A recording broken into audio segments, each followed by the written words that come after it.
Welcome to the Exceptional Sales Leader Podcast with Darren Mitchell. If you're a sales leader looking to take your leadership to a whole new level, then this is the podcast for you. We'll be exploring tips, techniques, and strategies to help you take your leadership to the exceptional level and allow you to enjoy more money, more meaning, and better sales results.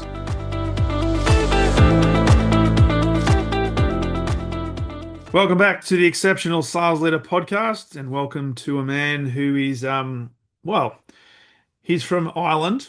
He speaks German. People think he's Swiss, and he lives in Austria. And he runs a go-to-market consultancy, co-founder and CEO at Purple Path. Mr. Andy Culligan, Culligan. I'll get this right. That wouldn't be the first time. Darren. Andy Culligan, welcome to the podcast, my friend. Thanks, Darren. Thanks for having me. Man, and just before we press record, I'm thinking I'll just introduce you as the co-founder and CEO at Purple Patch, which is not the company. It's a different company. But Purple Path, go-to-market agency, working with organizations and helping them with their go-to-market strategies. Mate, we're going to talk about all things sales leadership, and also marketing. As we said before the podcast, don't know where this is going to go, but whatever we talk about will be gold, because based on the conversation beforehand, it's been an interesting one so far. Hey, before we jump into some of the questions, love to know a little bit about your background and what has led you to do what you do today. I know you've been brought up in Ireland, and you've been living in Austria, I think, for about last 15 years. I think you shared. Love to know just a little bit about your background and what was the catalyst to move into what you do today, running the go-to-market team, but also the fractional CMO service that you run as well. Sure. Sit back and be ready for a monologue here. So this wouldn't be the first time I've told this story, so feel free to interject at any point, Darren, because I could go on and ramble. But so as you mentioned, yeah, I grew up in Ireland, Dublin, whole family, friends, everybody's based in Dublin, right? That's where everyone's based. I first started working at a very early age. Like, I started doing stuff in offices and that when I was around 14, just to get some pocket money, summer jobs, real shitty stuff, excuse my French, real bad stuff, right? Bloody data entry, right? I remember having one of those computers that the screen was deeper than it was wide, if you remember those screens. Yes. Like one of those screens where you needed to get a removal crew in to move it from one desk to the next, because of the weight of it. With a black screen, black screen, green writing on it, and absolutely 1 and 0s is basically what I was doing. I had a big pile of sheets.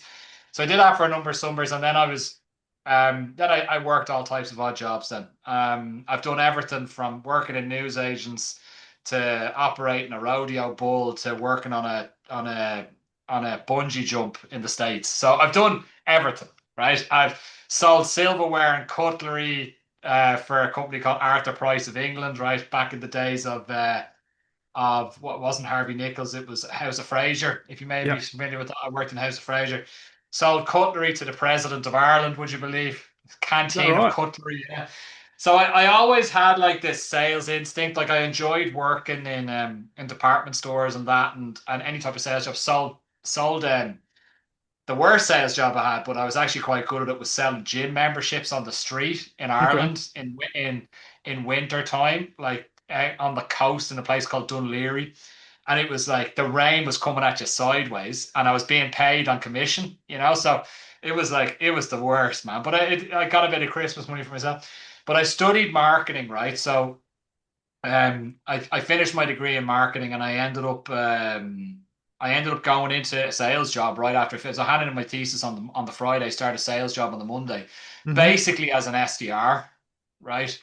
SDR, BDR, so junior seller, basically picking up the phone, being told to, if you even get that, click. No, exactly. My old boss back then used to ask me, how many PFOs did you get today? And I was like, what's a PFO? A please F off, and a PFO is better than no connect at all, Yes. So this is actually almost 20 years ago now. So we didn't have like email marketing or anything like that to really give you air cover, right? And my as you mentioned, I moved to Austria 16 years ago. So I moved to Austria in 2009, and I'd already been working in Ireland for a couple of years at that point. And before that, I'd met my now wife. She's Austrian. When I was in uni, I did an exchange in Austria. That's how we met. Hmm. She moved to Ireland for a few years, and then we moved back here. And during that first work that I was doing, it was around the time of Groupon. I don't know if you're familiar with Yeah. Groupon in Australia. I think it was also Yep. big there, right? Um, we then created. I was working for a company that was doing like loyalty platforms, but also sales promotions for large retailers, telcos, and stuff in Ireland. So we were used to negotiating deals with contractors, similar to what Groupon did, and that was one of the things that I was responsible for was negotiating deals with hotels and Okay. spas and restaurants and all that stuff. So I basically, together with the CEO there, he was like, "Hey, look, would you be interested in like running a project that would be basically a competitor to Groupon in Ireland?" I was like, "Yeah, grand." So I ran that actually when I moved to Austria. So I was working from home when working from home was not a thing, Yeah. right? Okay. And I was running that for Ireland. And basically what we did was myself and a developer, we didn't have an email marketing tool that we could use, so we built our own. So like the way that Groupon and stuff was sold, those type of like daily deals things, you Yeah. basically created a massive newsletter list and you sent them daily deals via newsletters, right? And Yeah. people then bought. So we built a database and we used paid ads and we used different ways to build a database of people that were interested in receiving the newsletter. And then we built our own email marketing system because we didn't have a budget. There wasn't really anything available for us to buy back in whatever it was, Yeah. 2008. Yeah. Um, and then because I then moved on to a multinational there and after, and I ran because of my experience running email marketing and so on. They brought me on to manage Marketo and Salesforce, and this is back in 2010 when Yeah. they were first built. Like that's when they just launched, sort of. So I very quickly became like the global champion of this. It's a large multinational. You might know it's called Tate Communications. They're Hmm. a radio communications network provider based out of Christchurch in New Zealand, but Yeah. have a big presence across Australia and all of APAC, but also across EMEA. I was running all of the lead generation stuff for EMEA for them, and also then became the global champion for Marketo and Salesforce. So I started to become this sort of tech expert without even wanting to be one, but it just sort of happened, right? Like these things just sort of happen. I found myself in these positions. I was like, "Grad, yeah, we'll go with that." Did that for a number of years, and then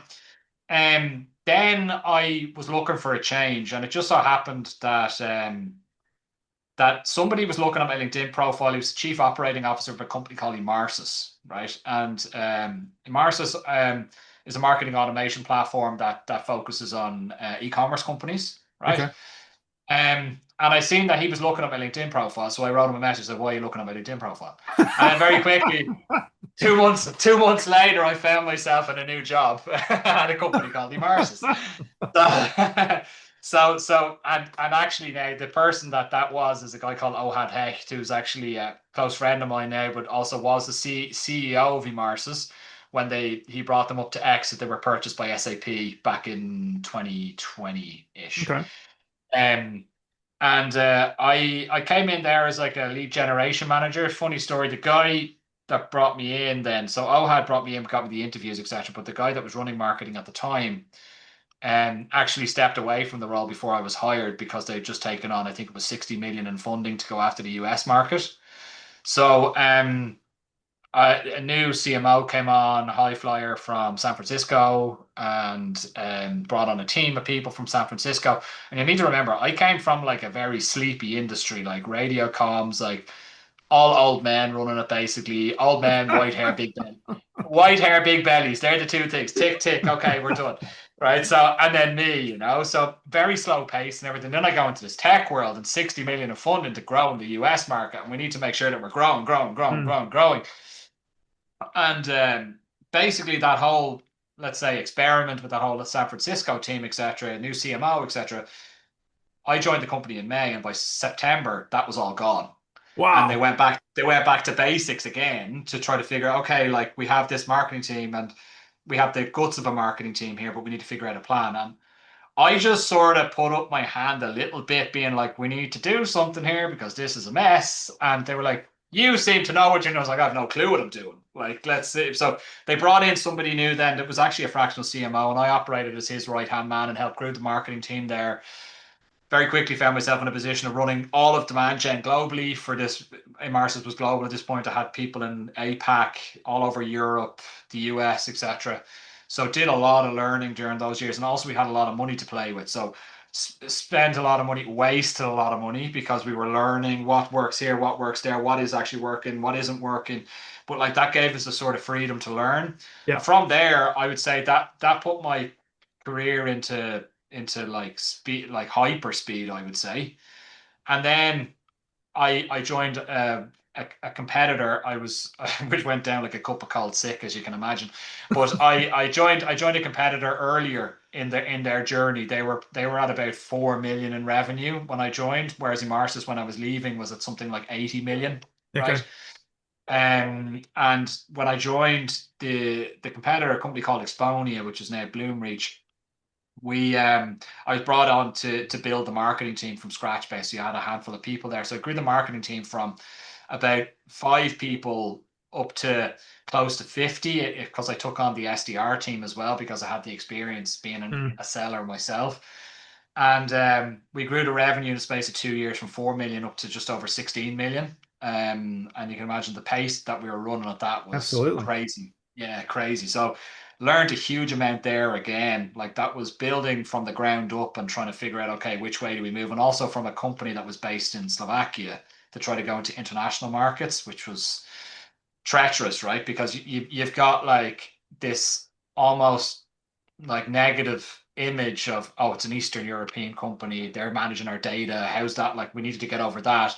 And then Yeah. we were also trying to steal customers from Salesforce, Adobe, and Oracle, right?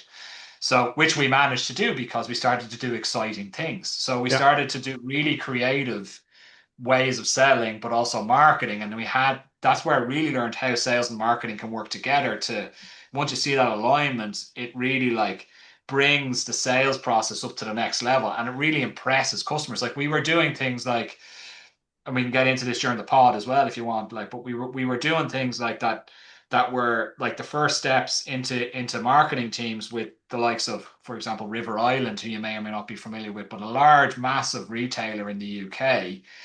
Um, we were getting through to them, and actually we ended up replacing Oracle, I think it was, or Adobe, with a relatively unknown system. And you need to build a lot of trust, but you did that by having constant touch points and showing that you were showing up every single time and you were Yeah. exciting people with the stuff that you were showing them, right? Yeah.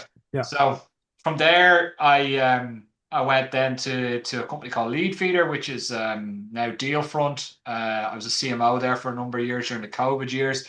Again, we grew the company rapidly during that time, although we were under a we were in a phase of deep uncertainty. It was I don't know if you know Lead Feeder or that industry, but Lead Feeder basically what it does is it recognizes the companies visiting your website. Okay. And by doing that, what it does is it has a script that runs on your site, and then it does a reverse IP lookup in a massive database of IP addresses. Okay. Best way to describe it, right? And then in a nice interface, it shows you these companies have been visiting your website. These are the things that they've been looking at, how many people have come, when they joined, how long they were on the site, which channel they came from, etc. Right? Wow. So quite a handy selling tool, right? Um, and what happened was originally the entire tool was built off of something in Google Analytics, which gave the same data. Wasn't based off that tracking script. We were just building that at the time. But Google decided on February 4th, 2020, to turn that off. So I still have a screenshot of a message that I got from like the chief revenue officer, and he was like, the CEO wants to have an emergency meeting, and I was like, about what? And then he just wrote back, oh shit, and I didn't even know what it was. So we had this emergency meeting. Basically, our customers were coming to us being like, we don't have any data. Yeah. There's not. We logged into the product, zero data. We don't have any visits to our Nothing site for there. the past day. Nothing there. So we then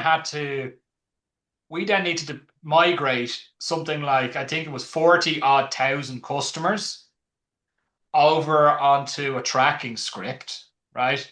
Now, this is volume SaaS as well. So you're obviously going to have sleeping dogs in there. I don't know if you're familiar with that Yeah. concept. A sleeping dog is somebody that's paying you on a monthly basis, but doesn't realize they're paying you on a monthly basis, which they're going to churn at some point. But there's always a certain percentage of revenue. So we had 8% churn in 1 month, right? Wow. Which is you're trying to keep it below 2%, and Yeah. 8% is rough, right? Yeah. And then that was a couple of months in a row, right? But then we had to cut back on costs, and then we had COVID hit, where everyone's Yeah. working from home. So there's this uncertainty being like, oh, how are you going to track people's IP address if everyone's working from home? We had a solution for it, but it wasn't quite ready yet, and we managed to get it rolled out very quickly and stream. But it was like this whole like, Jesus Christ, did we start? What are we doing? And like, is the business going to go under? Is it not? But then Yeah. we managed to steady the ship and grew the business quite rapidly again. And then it gets to a point like when it's 2021, mid 2021, and I've been sprinting for I don't know how many years at this point, and COVID comes to an end, sort of, and I'm wrecked. I'm like just exhausted, and I said to my wife, like, I can't keep on going on like this. Yeah. Like, I had a young child at home, kindergartens and everything were closed here. My wife was trying to run a business. I was trying to keep this afloat. I was like, if I keep going at this pace, it's going to kill me. Yeah. So I decided to step away. I just very quick, I just said like I'm done for Cold now. I turkey. just need a break. Exactly, yeah. So I stepped away from the business, like spoke with the founder and said, look, I'm gonna burn out now if I'm not already in it, right? Very understanding, stepped away from the business, and I had planned to take the summer off and figure out what my next move was gonna be. And I very quickly people started reaching out, being like, "Hey, would you be interested in a full-time gig?" And I was like, "No." Like this is, let's say June is when I finished up. By like mid-June, people are already it's already out, right? Mm. And people are already reaching out, and I very quickly just started saying, "No, but I can help." And then that "No, I can help," and it turned into more and more, right? And then by like September, I was like, "I don't even have a website or it. I should probably build something." And it just like I joke a little bit that like I started a business by accident, but I really did. Like it was never a grand plan to go and do it. And I built this what was then andyculligan.com, which I hated because I hated like, oh, look at me with my brand, you know? And then what happened was the we had a I had a couple of projects that required like a larger um focus, like so it required more people on it, basically replacement of an entire marketing org. So I pulled together a band of merry men that had worked for me at numerous organizations and so on, and they'd all sort of gone out by themselves or were sort of on the fence about it, what we do. And with that, like I brought them in for one specific project, and then more projects started popping up, and I was like, okay, I think there's something to this. So I wanted to move away from me being such the focus to being more of the like the whole agency Yeah. services. And that's how Purple Pat started. And that started, we officially founded the company a year ago, but actually, realistically, we've been running in that format for almost 3 years now. So, so yeah, and that's where Purple Path came from. And I told you, I warned you ahead of this, I was going to go on a monologue. But it's a So, great story though because it shows that and from a credibility point of view, we always talk to sales leaders and sales teams about how do they create and then maintain credibility in the marketplace where people keep them top of mind when they move into the buying cycle and depending on who you listen to in terms of research, it's at any one time a 2 to 3%, maybe 4% of buyers are ready to buy right now. But you've got to keep a nurturing campaign and keep people aware of who you are, what you're doing, and so forth, rather without being a nuisance, right? To continue to add value. But obviously, there's credibility in the marketplace where people kept coming to you that I guess the masses were so loud that you had to create the business, as you say, even by accident. But it's a great story, and there's a number of things in there that I wanted to draw out of, and one of the biggest ones is this alignment between sales and marketing. So you actually mentioned there that when you were doing the marketing, you brought the SDR team underneath you as well, which is more and more common today, but it hasn't been that. And there's still organizations, particularly the bigger organizations, that have this separation between marketing and sales, and they both point the finger at each other in terms of you guys are not giving us the qualified leads, and the marketing guys are saying, no, no, you guys are shit because you're not converting the leads we give you. There's nothing wrong with them. So, love your thoughts on I guess the what's the word, the cohabitation, if you like, of both of them, and how they can work together as long as they're across what each other are doing. Yeah, sure. I think that the SDR team is the bridge to that gap, to be very honest, because they have to live in both worlds. So an SDR or BDR, whatever you want to call it, bottom rung of the ladder when it comes to sales, Yeah. basically. For people that are listening, if you're not familiar with the concept of SDR, BDR, they're basically contacting people all day long that don't want to be contacted. This is And getting the PFO. PFOs. PFOs. Did we cover that in this pod? I think, or was it beforehand? PFOs. PFOs. If you want to guess what a PFO is, it's a please FO. So I can't say that, but I used to have a boss that said if you didn't have if you did PFO is better than no connect at all, because That's it. you can turn a PFO into a meeting. You can't turn a non-connect into a meet, right? That's it. So I feel as though that the SDRs really bridge that gap, right? Because you've got marketing that are essentially trying to create air cover for sales teams so that, like, the way that I see marketing is that if the marketing's doing their job right, when I pick up the phone and try to call into a company, they may not know who I am, but they've heard of who we are. Yep. And that's the difference between getting a PFO and not. That's the difference between getting a hi, this is Andy calling from Purple Path and getting the Andy who, but oh yeah, I've heard of Purple Path, right? Yeah. So like that's marketing doing a good job. I think we've Mm. gotten to a point in time, or I think we're moving out of a place where everyone's like so focused on marketing as a like high volume lead generator in high ticket SaaS. Like that's not how it works. You need to create brand. I think we're moving Mm. into an era now where brand is going to be like the be all and end all. If you can create a brand that then gives good air cover for an SDR team or a sales team that can do that job of picking up a bag and going after those accounts and warming up those accounts, that's Yeah. essentially where you're going to see success. But the point being is you've normally got the marketing that are doing the air cover. You've got the SDR in the middle. You've got the sales over to the right. Sales teams typically should be focused on closing Mm. or trying to open up an opportunity once it gets qualified, etc., and then focus on the closing piece. Yeah. The SDRs should be focused on taking whatever marketing is doing and doing the qualification around that as well as their outbound outreach, right? So Yeah. typically what I would do is when I come in as I create a total addressable market, which is basically a list of all the companies in the world that you want to go sell to across all the different markets, right? Yeah. And that gives you your yellow pages. Yeah. For people that are not familiar, younger people may not be familiar with the yellow Hey, pages. they still have them. They're just a Yeah, lot they still thinner. have a lot thinner, exactly. Yellow Pages is basically just a list of it's a phone book of companies, right? Yeah. Um, and then you create your personas against your list of companies in your TAM. So okay, let's say for example, if you're selling into e-commerce, right? You might be selling to heads of product, heads of e-commerce, heads of merchandising, whatever it might be, right? E-commerce managers.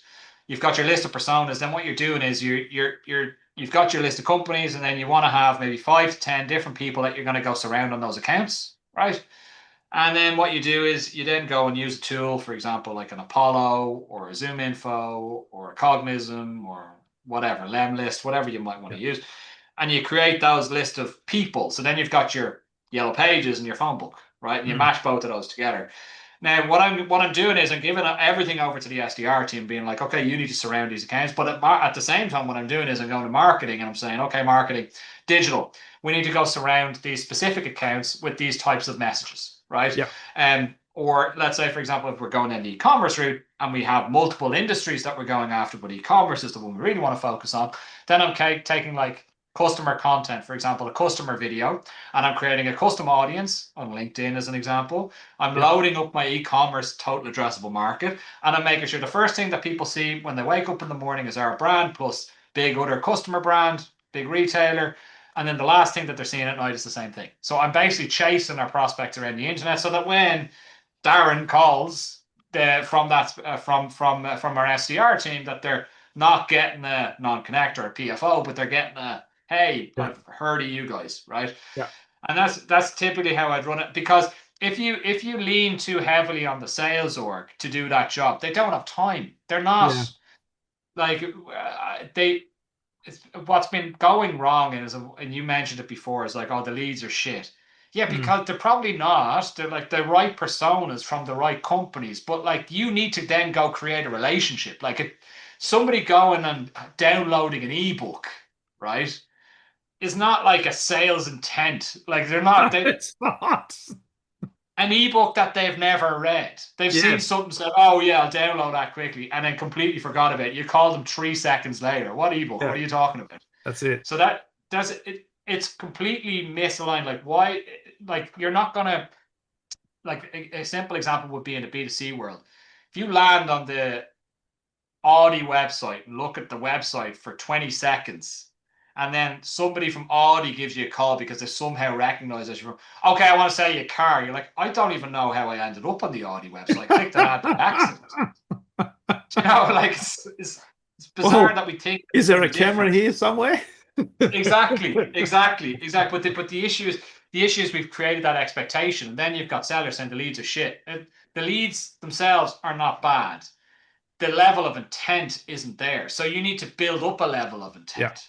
Yeah. That's the thing, right? Well, and the thing is, it's education. You've got to create awareness in the marketplace first. I'll be interested in your strategy around, because there's so many companies out there, and there's sales leaders within companies who are saying we need to get our results, we need to close numbers, we need to close sales by the end of the month, end of the quarter. And so there's either direct pressure or implied pressure to hurry things up. Mm. So is there like a formula that you tend to work towards in terms of building awareness in the marketplace that then kicks into, okay, now it's time to do a reach out campaign, whether it be via LinkedIn, email, or phone call, that minimizes the PFOs and maximizes at least, oh yeah, I've heard of you. I'm not necessarily interested, but there might be something we can do to create a higher level of interest that might lead to a sales qualified lead down the track. Yeah. So, and people always give out to me that they don't believe me on it, right? You need to go with quantity before you can go down to quality, right? Yeah, So if okay. let's take that use case that you're in that you've just mentioned there, Darren, right? Um, you've got a high target on your head, right? You need to be creating pipeline, and you need to be creating it quickly, Mm, right? Many people go, oh, you know what we need to do? We need to do a really focused campaign on these 5 companies. And then, okay, what if all 5 of those companies are not in the buying process? yeah, Or they're not willing to purchase what you have to offer. Let's take it into tech space. yeah, Like it's very unlikely that somebody is in a buying cycle for a high ticket tech. So let's take, for example, a CRM or a marketing automation platform, because they probably already have one. So yep, you're doing a replacement, and then you're waiting until a contract is up, but then you also need to sell to probably 10 other people that have been involved in the implementation of the CRM or whatever it was in the first place, right? So it's a very complex and treacherous sales cycle, right? yeah, So, and typically in tech, we're seeing now more replacements rather than just going in with something completely new. If you're yes, going in with something completely new, people say, wow, that's great. It's not really, because people don't even know it exists. So then yeah, you've got another problem. You've got like a education thing to people to know totally. that this is actually a solution, right? So it's another problem. But in this example that we're talking about here, you've got a high target in your head. You need to create pipeline quickly. How are you going to do it? You again build a total addressable market, which, like, people say, okay, how many accounts should I have on that? I would say a minimum of 1,000, Yeah, minimum of 1,000 accounts, right? That then very quickly, then if you're going after 5 to 10 people per account, that very quickly gives you almost 5,000 to 10,000 people that you're going to be chasing, right? yeah, How do we do that? We use systems and tools like HubSpot sales sequences. We use Apollo, where you can keep everything, where you do your research on your personas as well as all of your account data. Everything's in Apollo, and you just put them into a sequence within Apollo. That includes email touches, LinkedIn touches, etc. Right, for sellers. Then what I'm doing is, as well, the same play that I just mentioned before. I'm taking all of that account data, and I'm giving that over to marketing. So marketing are also targeting those companies. Now the thing is, there's no like magic like pixie dust that I can put on this from a marketing perspective and just demo requests from these top accounts are going to come in overnight. That's not how it works. The best way to do it is relationship build. And relationship build then needs to be done on an individual level. Individual, I say, across a mass amount of accounts. And Yeah. then once you start to see those accounts engaging, so this is where tech comes into play, right? So we're talking about Apollo as an example, Mm. or LinkedIn or HubSpot. When I see people emails that are opens that are getting clicked, etc. Like I work with one particular company where they have a BDR, SDR, who's really great at this. What he does is he sends out mass, like huge amount of stuff over a month, let's say, right? Then he starts to look at which companies are clicking and opening my emails the most. And he'll start to see recognize patterns within specific companies Yeah. that like you'll see one email that's been sent to, I don't know, 5 people, but he sees that open like, I don't know, 40 times, Yeah. right? And what we can see then is they're forwarding that email internally. And then we're seeing a ton of clicks. So we're seeing that being forwarded again. So it's like, okay, there's something going on there. And typically, the way that we look at it with that is like, if he doesn't get through, we're like, there's still something going on there. Like he still can't reach the person.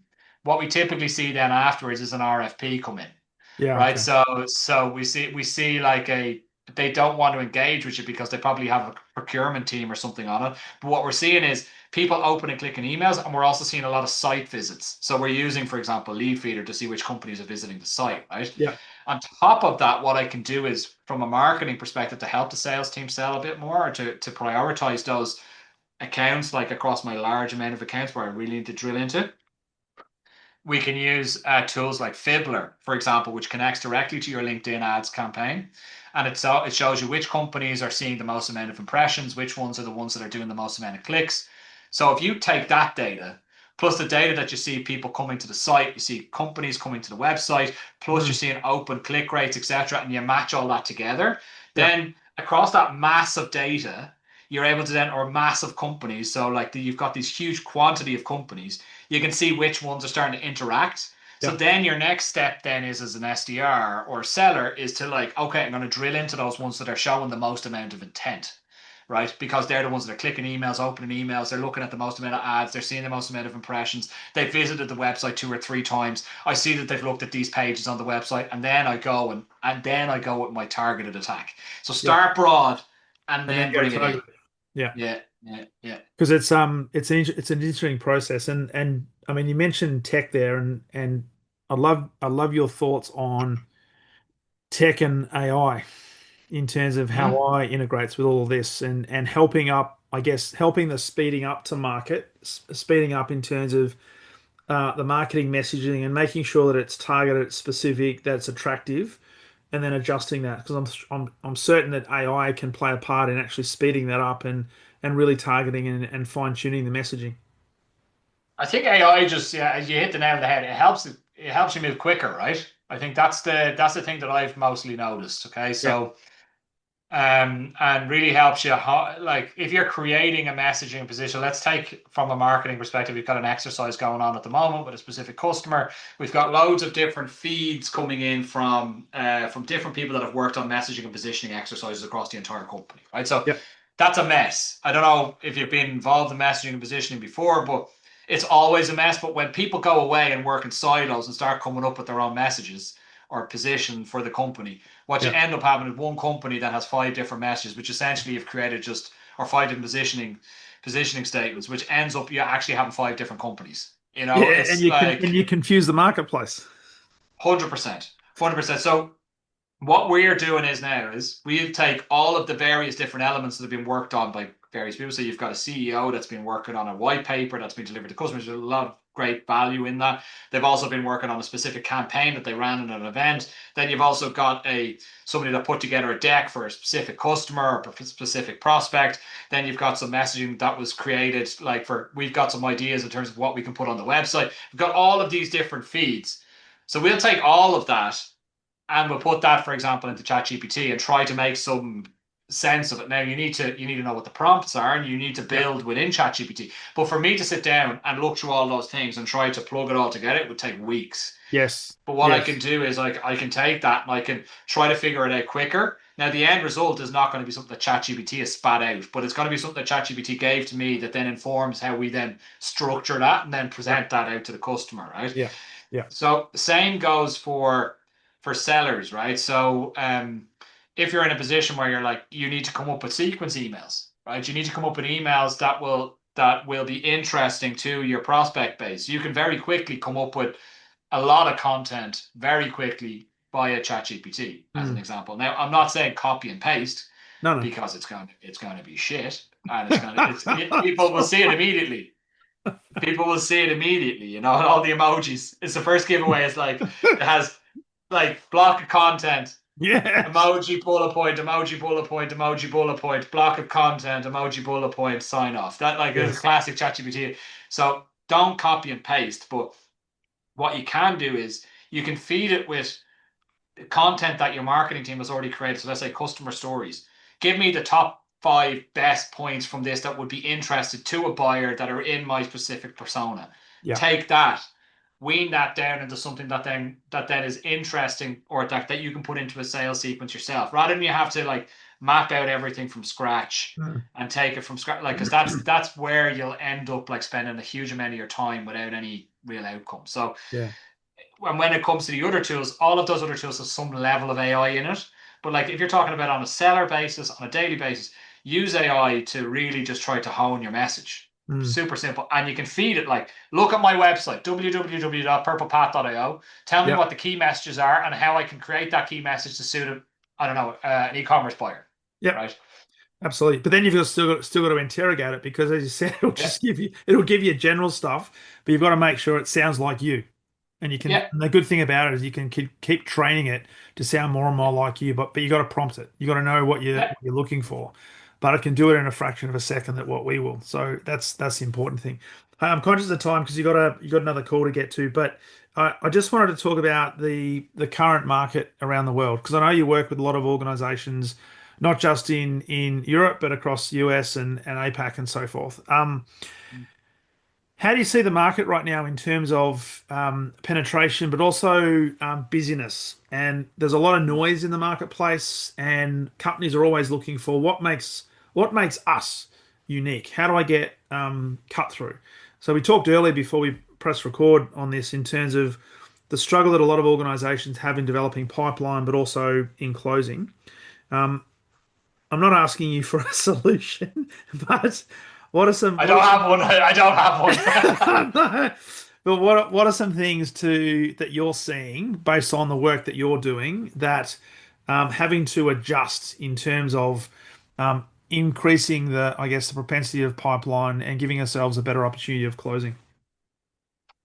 Yeah, look, there's a couple of things that I think that are impacting it, and I've said this like every summer for the past years that like we need to, and I know you're not in the summer at the moment, Darren. Yeah, but No, it's on this winter, one, very much winter yeah, today. it's winter, yeah, yeah. But summer in the States and here, we've had some weird summers, right? So I think this summer has been very comparable to some of the summers that happened during the COVID years. Why do I say that? I think things really slowed down this summer. And I've spoken to a number of people that are also operating in the tech space. People were wrecked. I don't know what happened this year and why there's a lot going on in the world, but I think people are more and more looking to completely break away and just take a break from things. Yeah, And the last, that sort of attitude changed maybe over the past couple of years. During COVID, it was very much there. So let's say the last time that I really felt this way was maybe 2021, 2022. yeah, Then 23, 24 were different. 25 has gone back to almost like that, where people are like, you know what, just give me a bloody break. Like this yeah. has been wild, right? And I'm seeing that have an impact across every company that I've worked with, and not just companies that I do work with, but also from peers and so on. They're seeing the exact same Sure. thing. They're really struggling to create pipeline, and then the stuff that they are in the pipe that is in the pipe is either gone quiet, cold. It's very hard to get in touch with people. I think there's the summer vibes. I think the summer thing is what's playing a role there. That's one thing. So I think we're going to wake up out of that now in the next couple of weeks. Now, there's also other uncertainty that's happening on a macroeconomic level, right? So we have somebody that's based out in the States that's, a rather exceptional color. That's That's all right. He doesn't that's listen to this podcast. yeah, he doesn't listen to this podcast. So the man with the orange face is not doing us any favors. No. So I think that's also causing some level of uncertainty. So the global markets, that's also not just on a like buyer decision making level, but also on an investment level. So VC funds and stuff are a little bit like, is now the Yeah. right time to really do a cash injection of a couple of million into these startups or scale ups? Yeah. Let's wait and see. Yeah. And then you've got the AI revolution, right? So you've got like these three things that are all sort of like hovering around us at the moment, and nobody's really sure where they're going to drop. And all of that sort of lands in uncertainty. Yeah. But I have some good news. It's the 26th of August. So summer's about to end. So we're going to see whether or not how big of a role summer's playing. I'm already starting to see that lighten up on the SDR front of some of the companies that I work with. They're already managing to create pipeline, already managing to get connects. And we're managing to start closing again, right? After a poor July and a very slow start of August, end of August is going to be some of the best months that I've seen with some of the companies that I work with. Okay. Which is a really good telltale sign. In terms of the global economy and what's happening there, I don't know, but let's just wait and see, right? The AI thing, I think, is probably a bit more predictable. I think everybody reckons that AI is going to take. Everyone has this idea in their mind that AI is going to be the thing that's going to replace all of these tools. I think very quickly we'll come to the conclusion that that's not going to be the case. Yeah. Like you're not going to be able to replace your entire CRM with an AI agent, That's right? it. Which I've heard people say. I'm like, this is wild. This is Yeah. never going to happen. But it creates uncertainty. But that's going to take another 6 to 9 months before people really figure that out. Yeah. So batten down the hatches for the next little while, especially if you're selling tech. But it'll come back around, I think. But the point that I always give to the SDRs and the marketing teams that I'm running is just keep pushing it. Just keep doing Yeah. what you're doing. Keep going through the motions. Don't Yeah. stop because of uncertainty. Keep Yeah. surrounding people. When the time comes, we'll be the first person to call, right? And We just that's need to make sure we maintain the relationship. absolutely, and it's a great message because, as we've already said, only about 3% of the market's ready to buy right now, which means there's a huge volume of potential customers that we don't know where they sit in their buying cycle. But as long as we continue to nurture that, when they do hit the probability of wanting to do something, we tend to be top of mind versus stopping. And I was running a sales program yesterday actually, and I shared the statistics that said 80% of the sales get made between the fifth and the 12th plus contact. But yet nearly 50% give up or don't even follow up a prospect, right? When a lead comes in. So any wonder that they're not getting the result. So keep on and keep the messaging going internally and set the right expectations. But if we show the process and we're going through, as you said, going through the motions, but going through the motions with purpose and positive intent, it will turn because it will compound. The work will Yeah, compound. 100%. Awesome.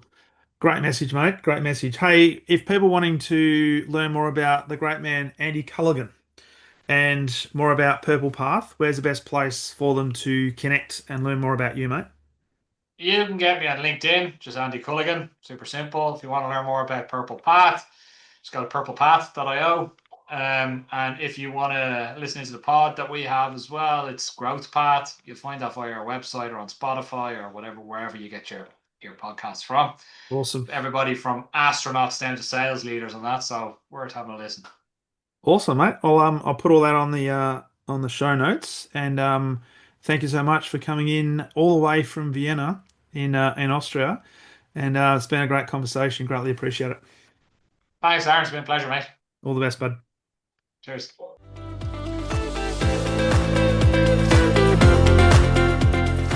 Thank you for listening to the Exceptional Sales Leader podcast. I trust the information in this episode has been helpful in your journey towards becoming exceptional. And remember, please take the time to rate the show, subscribe to the show so other people can find it. But also, if I can help you, jump on my calendar, go to leadwithdarren.com and let's have a conversation about how I can help you along your journey to being exceptional.